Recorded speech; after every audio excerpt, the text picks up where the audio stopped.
Vítajte na kanále Majky Moto a poďme sa spolu pozrieť na túto krátku videoreportáž z motosalónu v Brne, ktorý sa uskutočnil v marci 2024. Na tento motosalón prišlo 60 značiek motocyklov, 10 značiek štvorkoliek a 71 000 ľudí. Mohli ste tu nájsť obchody s oblečením, s doplnkami, s príľbami, v zastúpení najväčších značiek a najväčších predajcov v Česku a Slovensku. Jedna zo 4 hál bola aj takto venovaná zážitkovej jazde s podtitulom Přijďte se projet. Mohli ste si tu vyskúšať najnovšie modely od značky BMW a vyskúšať si svoj skill v jazde medzi kuželkami a v malej rýchlosti. Kawasaki zo sebou priniesla svoj jedinečný model Kawasaki Ninja 7 Hybrid. Jedná sa o revolučný model, ktorý spája benefity spaľovacieho motora a elektromotora do jedného motocyklu. Spaľovací motor by mal mať 451 cm3, no so spojením s elektromotorom by mal mať oveľa väčší výkon, ako by sme čakali. Kawasaki bohužiaľ ešte nezverejnila bližšie špecifikácie na svojej oficiálnej stránke. Samozrejme Kawasaki zo sebou priniesla aj ZX4 R aj v takejto závodnej úprave, ktorá si získava čoraz väčšie a väčšie publikum.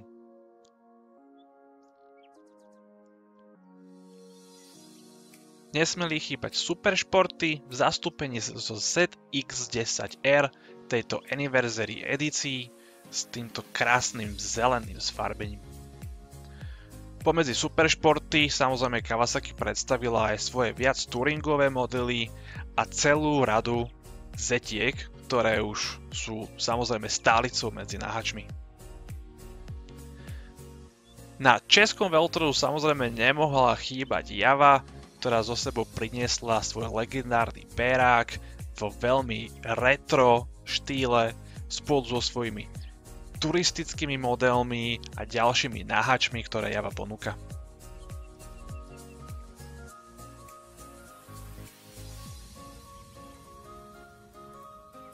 Medzi najhlavnejšími značkami samozrejme nemohla chýbať Honda, ktorá priniesla pre rok 2024 viac ako dosť noviniek.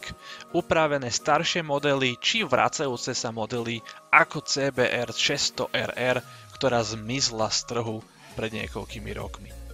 Takisto zo sebou prináša legendárny Fireblade CBR 1000RR RSP, ktorý prináša niekoľko noviniek pre rok 2024.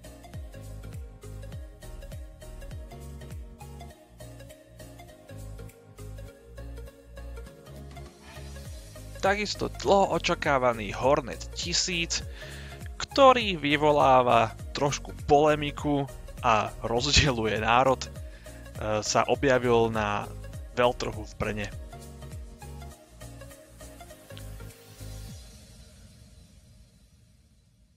Mimo Hornetu a naháčov takisto priniesla CBR 650R, ktorá získala pre rok 2024 samozrejme ďalší update.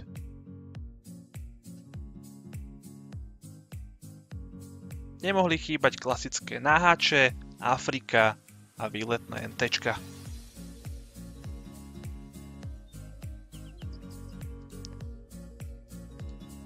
Ducati sa predviedla v trošku slabšom zložení, priniesla so sebou repliku superbajkovej Panigale vo forme V4S, ktoré teda nesie sfarbenie zo sveta superbajkov od Alvara Bautistu týmu Aruba IT.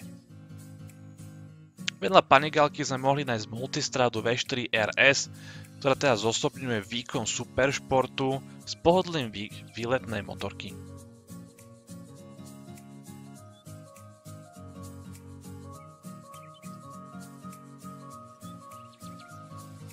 Do tretice nám Ducati predviedla Hypermotard 698 Mono, ktoré je v súčasnosti horúcou novinkou od Ducati.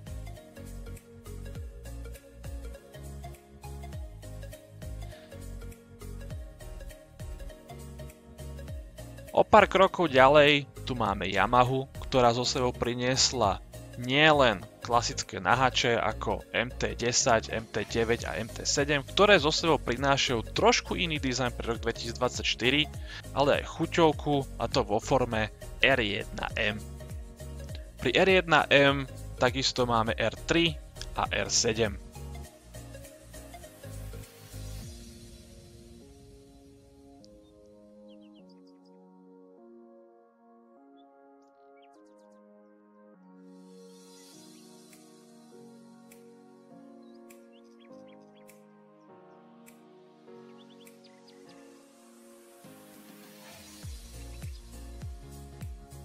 O pár krokov ďalej máme stánok Aprilie, ktorá sa samozrejme píši svojou RS660, ktorá je v súčasnosti veľmi obľúbeným dvojvalcom.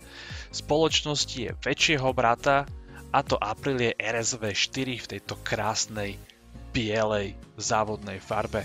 Takisto tu máme Tuono, nejaké skútre, Touareg.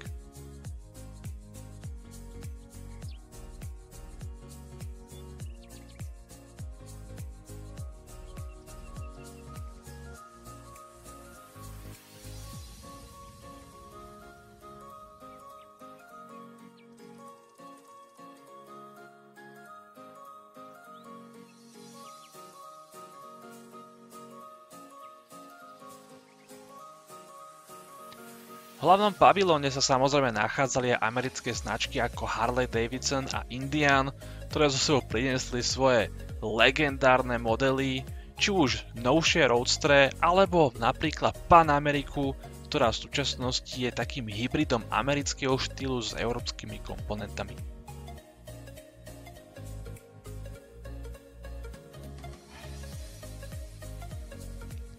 Triumph tu nemohol chýbať s prezentáciou svojho Tigera, takisto aj Speed Tripla 1200 RS ako jedného z najsilnejších naháčov spolu s týmto obrovským monštrom.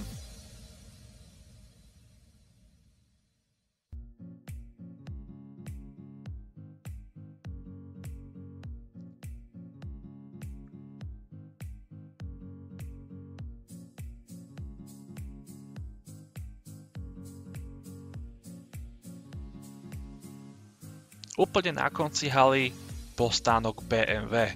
BMW tento rok zo sebou prinieslo najnovší model najobľúbenejšieho GS-a, a to v trošku novšom dizajne s väčším motorom a viacerými elektronickými vylepšeniami.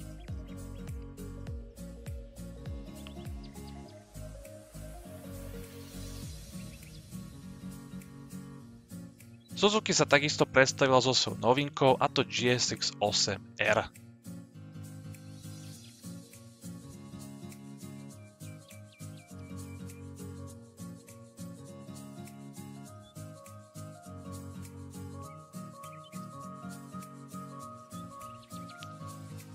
Dúfam, že ste si túto krátku videoreportáž užili, dajte like, subscribe a koment, určite za to budem vďačný a vidíme sa na budúce.